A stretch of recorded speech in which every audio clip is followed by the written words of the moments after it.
దేశంలో ఎక్కడ జరగని విధంగా మొట్టమొదటిసారిగా ఉద్యోగస్తుల జీతాలు ప్రొడక్షన్ లింక్డ్ ప్రొడక్షన్ లింక్డ్ జీతాలకు ముడిపెట్టారు. అంటే ప్రొడక్షన్ ఈ మేరకు వస్తేనే మీకు ఈ మేరకు జీతాలు వస్తాయి, ప్రొడక్షన్ ఈ మేరకు రాకపోతే మీకు జీతాలు ఈ మేరకు రావు అని చెప్పి మొట్టమొదటిసారిగా జీతాలు ప్రొడక్షన్ లింక్డ్ జీతాలు ఇవ్వడం కూడా ఈ 2 ఏళ్లలోనే మొదలైంది. నిజంగా దేశంలో కూడా ఎక్కడ జరగదు. ఎవరైనా పర్మనెంట్గా ఎంప్లాయీ ఎక్కడైనా ఉన్నా వాళ్లకు జీతం ఎంత ఉంటే అంత జీతం ఇస్తారు. ఇక్కడ మాత్రమే ప్రొడక్షన్ ఇంత ఉంటేనే జీతం మీకు ఇంత వస్తుంది అని చెప్పి చెప్తా ఉన్న పరిస్థితులు ఇక్కడ మాత్రమే చూస్తూ ఉన్నాం. మొట్టమొదటిసారిగా ఈ 2 ఏళ్లలోనే, అంతకు ముందు వరకు వైఎస్ఆర్సీపీ ప్రభుత్వం ఉన్నంత వరకు ఎంప్లాయీస్కి క్వార్టర్స్లో కరెంటు బిల్లు 50 పైసలు మాత్రమే వసూలు చేస్తూ ఉన్న పరిస్థితి. ఈ 2 ఏళ్లలో ఈ ప్రభుత్వం వచ్చిన తర్వాత ఏకంగా కరెంటు బిల్లు యూనిట్కు ₹8.50 పెంచారు. అంటే ఎంప్లాయీస్ క్వార్టర్స్ ఖాళీ చేసి వెళ్ళిపోమని చెప్పి ఎంప్లాయీస్ మీద ఒత్తిడి తీసుకొచ్చి ఇంకొక కార్యక్రమానికి శ్రీకారం చుట్టారు. ఎంప్లాయీస్కి ఎవరికి కూడా ఈ 2 సంవత్సరాల కాలంలో ఇంతవరకు no bonus, no medical facilities, no HRA, no LTC, no LLTC, no leave encashment, no incentives. నిజంగా ఈ మాదిరిగా ఎంప్లాయీస్ను దారుణమైన పరిస్థితిలో ఇవాళ ఇక్కడ ఉద్యోగాలు చేసే పరిస్థితిలోకి వచ్చినారు ఈ 2 ఏళ్లలోనే. ఆశ్చర్యం కలిగించే విషయం ఇంకోటి ఏమిటంటే 11,440 కోట్ల ప్యాకేజ్ ఇచ్చినాము అని చెప్పి నిన్న ఈ మధ్యకాలంలో మంత్రులు వచ్చిన వాళ్ళు, చంద్రబాబు నాయుడు గారు సుపుత్రుడు ఇంకా ఇతరాతర మంత్రులు ఎవరైతే వచ్చినారో వాళ్ళంతా కూడా మాట్లాడడం జరిగింది.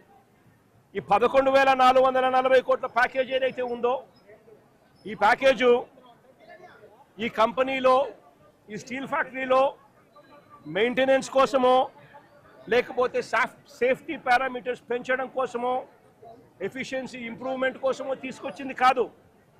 ఈ 11,440 కోట్ల ప్యాకేజ్ ఇచ్చింది ఎందుకు అని అంటే విఆర్ఎస్ పంపించడం కోసం, జిఎస్టీ బకాయిలు కట్టించుకునే దానికోసం, బ్యాంకు లోన్లు కాస్తో కూస్తో తగ్గించుకునే దానికోసం, దీనికోసం ఖర్చు చేసేందుకు ఈ ప్యాకేజ్ ఇచ్చారే తప్ప దీంట్లో సేఫ్టీ పారామీటర్స్ని పెంచేందుకు కానీ, మెయింటెనెన్స్ కోసం కానీ, ఎంప్లాయీస్ బాగోగుల కోసం కానీ వీటి కోసం కాదు ఇచ్చింది ఈ ప్యాకేజ్. ఇంకా ఆశ్చర్యకరమైన విషయం ఏమిటి అని అంటే ఇప్పుడు జరిగిన ఈ ఇన్సిడెంట్ నిజంగా అన్నిటికన్నా బాధ కలిగిస్తుంది. ఎందుకనంటే ఒక ఘటన జరిగింది. ఆ ఘటన ఎందుకు జరిగింది అని చెప్పి చూస్తే ఈ ఘటన ఎంప్లాయీస్కి సంబంధించి ఎటువంటి దోషము లేదు, ఎంప్లాయీస్ చేసిన తప్పిదం ఎక్కడా లేదు. మరి ఈ ఘటన ఎలా జరిగింది అని అంటే ఈ లిక్విడ్ మెటల్ అనేది ఏదైతే ఉందో అది బకెట్లలో పోసి ట్రాన్స్పోర్ట్ బకెట్లలో పోస్తా ఉన్న ఈ లిక్విడ్ మెటల్ ఏదైతే ఉందో ఆ లిక్విడ్ మెటల్ అన్నది పొంగి బ్లాస్ట్ అయ్యి దానివల్ల చనిపోవడం జరిగింది. మరి ఎందుకు ఈ పాట్లో పోస్తా ఉన్న ఈ లిక్విడ్ మెటల్ ఎందుకు బ్లాస్ట్ అయింది అని అంటే మిక్స్ ప్రాబ్లం ఉంది. మిక్స్ సరిగ్గా చేయకపోవడము, రా మెటీరియల్ సరిగ్గా కలపకపోవడము, రా మెటీరియల్లో కాస్తో కూస్తో ఇన్ఫీరియారిటీ ఉండడము, వాటిని సరిగ్గా కలపకపోవడం వల్ల రా మిక్స్లో ప్రాబ్లం వల్ల ఈ బ్లాస్ట్ అనేది ఈ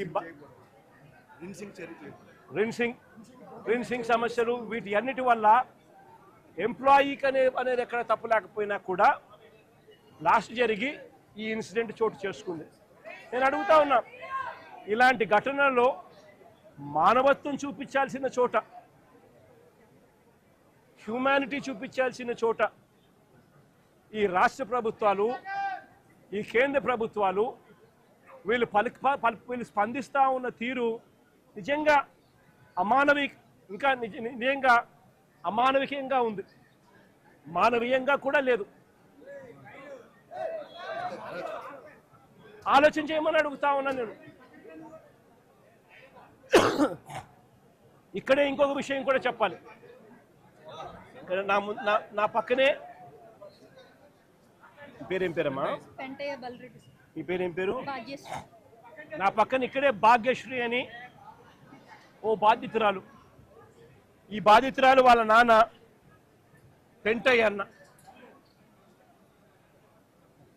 ఇది జరిగి 14 నెలల కిందట జరిగింది. ఇది 14 నెలల కిందట ఇక్కడే ఇదే ఫ్యాక్టరీలోనే ఈ మాదిరిగానే ఘటన జరిగిన పరిస్థితుల మధ్య పెంటయ్య అన్న చనిపోవడం జరిగింది.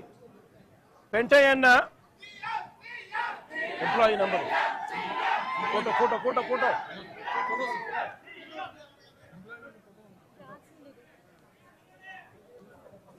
ఈ పెంటయ్య అన్న employee number 124185. Permanent employee, regular employee.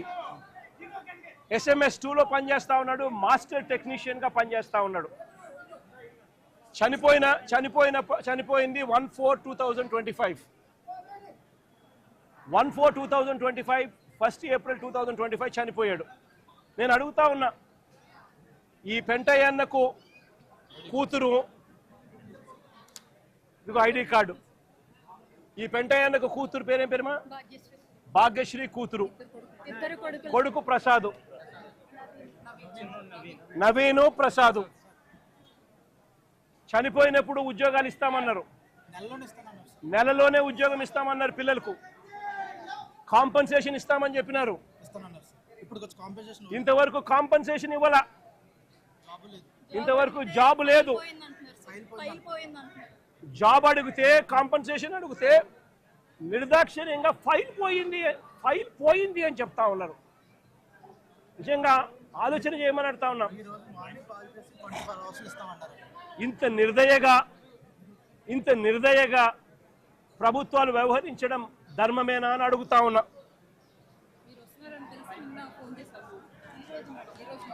సిమిలర్గా